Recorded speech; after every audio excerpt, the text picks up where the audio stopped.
Discuss भी किया था कल ही कि क्योंकि नैस्डैक में हमको एक प्री वो पहले से ही पता चल जाता है कि ये स्टॉक नीचे गिरेंगे। कल हमको पता था कि नेटफ्लिक्स नीचे आएगा और टेस्ला नीचे आएगा, टेस्ला नीचे आएगा। तो कल जितना नैस्डैक फ्यूचर नीचे था मेरे ख्याल उतना ही हम नीचे रहे, मतलब उससे कोई बहुत ज्यादा फर्क नहीं आया था उसमें। और डाउ तो ऊपर ही था, तो बिल्कुल कोई ऐसा शॉकर नहीं है कि एकदम से आप सुबह सुबह उठे अरे नैस्डैक क्यों इतना नीचे था। हमको पता था कल कि नैस्डैक गिरेगा, तो इसके लिए मार्केट के लिए बड़ा शॉकर फिर भी अभी भी वो इन्फोसिस वाला ही है, वहां से रिकवरी।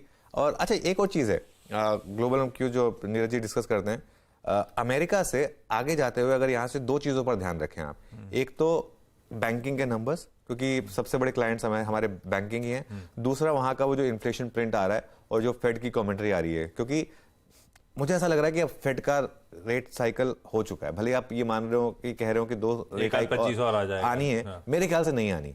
और अब यहां से एक फेड का वो जो पिवट है, वो जो रेट कट वाला साइकिल है, बॉन्ड मार्केट तो बता रही है कि वो आने को तैयार है, यूएस की बॉन्ड मार्केट। और बॉन्ड मार्केट ना, यूएस की बॉन्ड मार्केट वर्ल्ड की सबसे, जैसे कहते हैं ना, लिक्विड मार्केट और सबसे बड़ी मार्केट और सबसे ज्यादा इंडिकेशन देने वाली मार्केट है। तो मेरे ख्याल से यहाँ पे चांसेस हैं कि आगे सितंबर ऑनवर्ड शायद रेट कट भी आए। भले ही मार्केट फेड कमेंट्री में भी ये ना कह रहा हो, लेकिन ये आएगा, तो ये एक पॉजिटिव रहेगा। तो इवन आईटी स्टॉक्स भी 52 वीक लो के अगर आसपास आ गए ना आशीष, खासतौर से इन्फोसिस जैसे स्टॉक, तो मुझे लग रहा है लोअर लेवल पे वहां से भी बाइंग आएगी, तो मार्केट में ये भी सपोर्ट रहेगा। लेकिन हाँ, ग्लोबल क्यूज में बिल्कुल कोई दिक्कत नहीं है मार्केट के लिए, कोई संकेतों में दिक्कत नहीं है। यहां से बैंकिंग के नंबर्स बस क्लोजली वॉच आउट करने, खासतौर पे आईटी के लिहाज से। और बैंकिंग नंबर्स अब तक तो डिसअपॉइंट नहीं करे, बल्कि कई सारे बैंकिंग नंबर्स दिग्गजों के एक्सपेक्टेशन से बेहतर ही चल रहे हैं। ग्लोबल संकेत अपनी जगह, ग्लोबल संकेत अंडरटोन पॉजिटिव ही है, चाहे आंकड़ों में आपको नैस्डैक दबाव में दिखाई दे, पर आज का सेटअप इंपॉर्टेंट।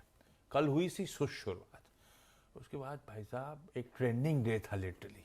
क्या मूव्स बने भारतीय बाजारों में, और हर पॉकेट बारिंग आईटी, हर पॉकेट पार्टिसिपेट कर रही है। निफ्टी बैंक चार्ज को लीड करता हुआ अब आपको नजर आएगा।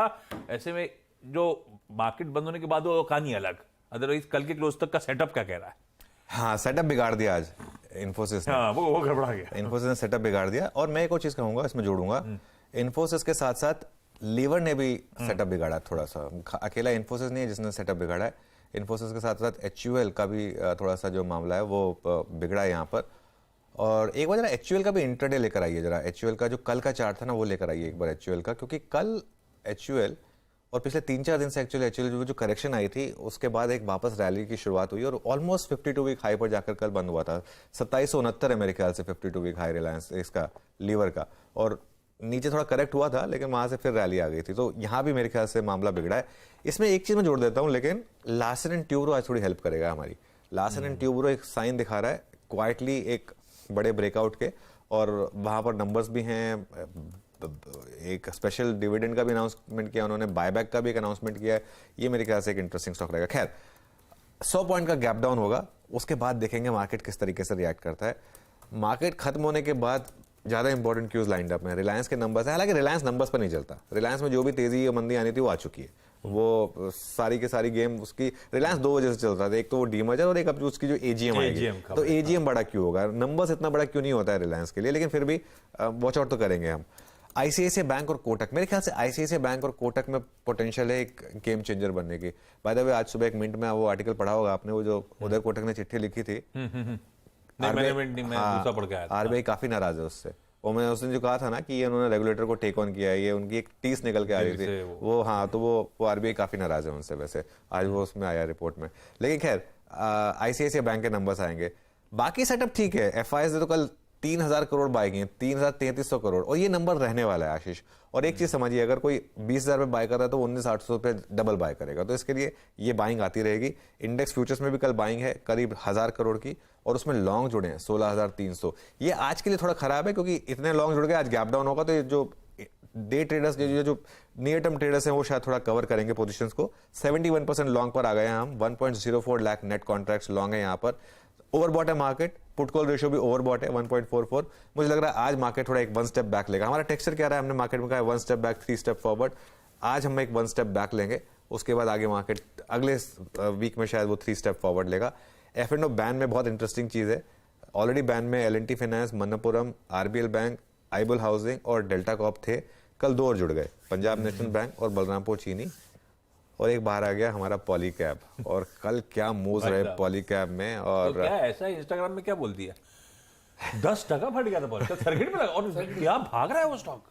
नहीं ताबड़तोड़। मैंने एक्चुअली रेकमेंड नहीं किया था, मैं सिर्फ ये हाँ, बोला कहानी था, सुनाई थी मैंने, सुना जाके। हाँ, वो एक कहानी सुनाई थी उसकी। अच्छा, वो भी क्या हुआ था, ये हम लोग जो YouTube लाइव में कई बार मेंशन कर भी चुके हैं, कई बार मेंशन कर चुके हैं कि निफ्टी का स्टॉक बनेगा, आप कहीं भी। मैं एक्चुअली क्या हुआ, मैं आपको बता रहा हूँ, मैं बैठा था शाम को, अपनी चाय एंजॉय कर रहा था, बाहर बारिश हो रही थी अच्छी, तो वेदर अच्छा था। तभी घर पे कुछ डिलीवरी हुई, तो कुछ वायर का कुछ घर में काम चल रहा था, तो वायर आया था, तो पॉलीकैब का था।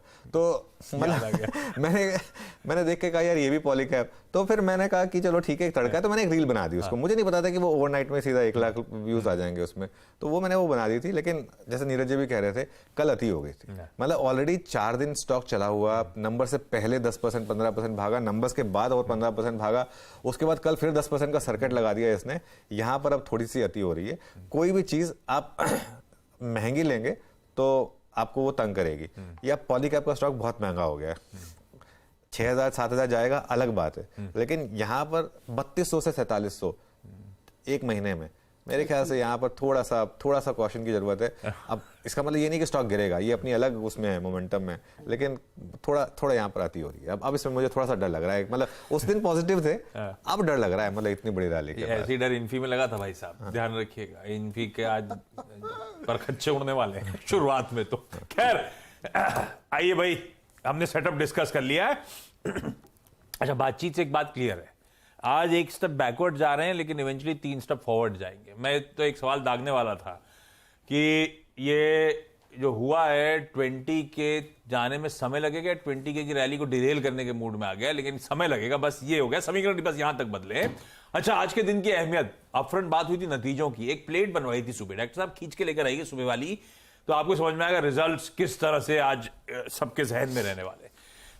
किसी एचयूएल इन्फोसिस के नंबर्स पर रिएक्ट करना है। ये निफ्टी के 4 नंबर्स, उसमें सबसे इंपॉर्टेंट रिलायंस इंडस्ट्रीज, इसके नंबर्स की तैयारी करनी है क्योंकि बाजार बंद होने के बाद आ रहे होंगे, और इसके साथ साथ कल आईसीआईसीआई कोटक के नंबर्स होंगे, और इन तीनों हैवीवेट्स पे हम लोग मंडे सुबह रिएक्ट कर रहे होंगे। आज इस तरह से 8 नतीजे निफ्टी के, ऑल प्रोमिनेंट नंबर्स निफ्टी के, जिनकी आज या तो रिएक्शंस हैं या तैयारी करने का समय।